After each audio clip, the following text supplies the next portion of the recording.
Assalamualaikum warahmatullahi wabarakatuh. Alhamdulillahilladzi farada alaina siyama haqqa hamdi. Wassalatu wassalamu ala sayyidina Muhammadin alladzi sanna lanal qiyama nabiyhi wa abdihi wa ala alihi wa sahbihi wa jundihi wa man tabi'ahum bi ihsanin ila yaumiddin yauma yujzallahu ala a'mali abdi. Amma ba'du. Para pemirsa rahimakumullah, yang pertama marilah kita sampaikan rasa syukur kita kepada Allah bahwa Allah telah mempertemukan kita dengan bulan yang sangat mulia ini. Yang kedua, shalawat dan salam semoga tetap tercurah limpahkan kepada junjungan panutan kita Nabi besar Muhammad sallallahu alaihi wasallam, dan mudah-mudahan kita semuanya tercatat sebagai umat beliau yang kelak di akhirat berhak untuk mendapatkan syafaat pertolongan dari Nabi besar Muhammad sallallahu alaihi wasallam. Amin ya rabbal alamin. Pemirsa rahimakumullah, dulu di Masjid Nabawi banyak terdapat yang namanya Ahlus Suffah. Ahlus Suffah itu adalah orang-orang yang berada di sekitar masjid, tapi mereka berasalnya dari tempat-tempat yang sangat jauh. Mereka tidak punya tempat tinggal, kemudian tidak punya pekerjaan yang tetap, dan mereka senantiasa berada di sekitar Masjid Nabawi untuk memakmurkan masjid dan mengikuti majelis-majelis yang senantiasa diadakan oleh Rasulullah Sallallahu Alaihi Wasallam. Di antara para ahlu suffah itu ada seorang ulama yang sangat terkenal, sahabat yang meriwayatkan banyak hadis. Beliau adalah Abu Hurairah radhiyallahu anhu.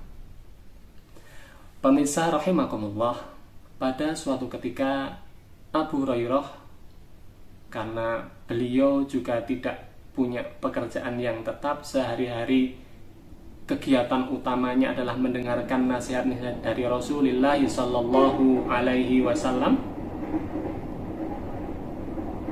Maka suatu saat beliau merasakan lapar yang sangat lapar. Beliau sampai tengkurap untuk menahan rasa laparnya, tapi tetap tidak tertahankan. Kemudian beliau mengambil batu untuk mengganjal perutnya agar rasa laparnya tertahan. Tapi ternyata, pemirsa rahimakumullah, beliau masih merasakan lapar yang luar biasa. Seketika beliau berharap, ada sahabat Abu Bakar As-Siddiq. Aku akan bertanya kepada beliau tentang beberapa ayat.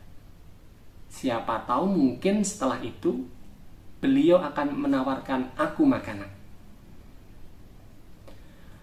Maka kemudian ketika sahabat Abu Bakar lewat, beliau bertanya, tapi ternyata Abu Bakar As-Siddiq tidak menawarkan makanan. Hilang harapan pertama untuk mendapatkan makan. Maka kemudian Abu Hurairah kemudian mencari kira-kira siapa lagi yang biasa berbagi. Tapi beliau memang sengaja tidak meminta makan, hanya bertanya tentang ayat-ayat atau fikih dalam Islam. Kemudian sahabat Umar bin Khattab juga beliau tanyai dengan harapan setelah itu akan ditawarkan makan. Tapi ternyata tidak juga. Dua harapan sudah lewat. Tapi pemirsa rahimakumullah, ketika Rasulullah sallallahu alaihi wasallam lewat, beliau pasti tahu kondisi umatnya. Melihat Abu Hurairah dalam kondisi seperti itu, Rasulullah sallallahu alaihi wasallam kemudian segera mengajak Abu Hurairah untuk menuju rumahnya dan makan di sana. Kemudian ketika Abu Hurairah mengikuti Rasulullah SAW sampai di rumah beliau ada semangkuk susu yang disampaikan oleh istri beliau, itu adalah pemberian dari seseorang untuk keluarga Nabi. Harapan Abu Hurairah melihat hanya semangkuk susu yang sedikit itu, dia berpikir ini akan diberikan kepadaku sehingga aku akan minum susu itu sehingga aku menjadi kenyang. Tapi tidak demikian dengan Nabi Muhammad SAW. Semangat beliau berbagi sangat luar biasa. Apalagi di bulan Ramadan, beliau berbagi seperti karihil mursalah. Semangat beliau bersedekah di bulan Ramadan ini adalah seperti rihil mursalah, seperti angin yang terus berhembus, tidak ada putus-putusnya. Maka oleh Nabi Muhammad SAW, Abu Hurairah diminta untuk memanggil teman-temannya para ahlu sufah yang jumlahnya banyak untuk berkumpul di rumah Rasulullah untuk minum bareng-bareng. Abu Hurairah pun sempat heran, masa minuman yang cuma sekecil itu akan dibagikan kepada seluruh temanku? Aku nanti tidak kebagian, pikir beliau. Tapi karena taat kepada Rasulullah SAW, maka kemudian Abu Hurairah memanggil seluruh teman-temannya ahlu sufah yang berada di sekitar Masjid Nabawi. Kemudian mereka berkumpul dan kemudian mereka minum satu persatu susu tersebut, sehingga seluruh ahlu sufah yang mungkin jumlahnya 40-an lebih itu minum semuanya.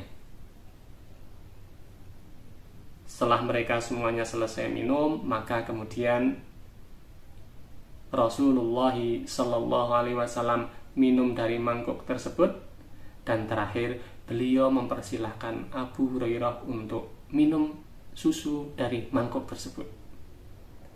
Ketika Abu Hurairah minum, kemudian Nabi mengatakan, minumlah lagi, minum lagi, minumlah lagi, minum lagi, sampai terasa perutnya kenyang dan luar biasa. Ini salah satu mukjizat Rasulullah SAW. Susu dalam mangkuk tersebut tidak habis-habis sampai Abu Hurairah merasa sangat kenyang. Pemirsa rahimakumullah, semangat berbagi Nabi Muhammad SAW ini sangat perlu kita contoh, terutama di bulan yang mulia ini, di mana Allah melipat gandakan pahala. Maka setiap apa yang kita sedekahkan, terutama di bulan Ramadan ini, fa insya Allah akan terus melipat gandakan pahalanya sekehendak Allah Subhanahu wa ta'ala. Pemirsa rahimakumullah, sedikit yang bisa kami sampaikan, mudah-mudahan bermanfaat. Aqulu qouli hadza wa astaghfirullah li wa lakum. Tsumma assalamu alaikum warahmatullahi wabarakatuh.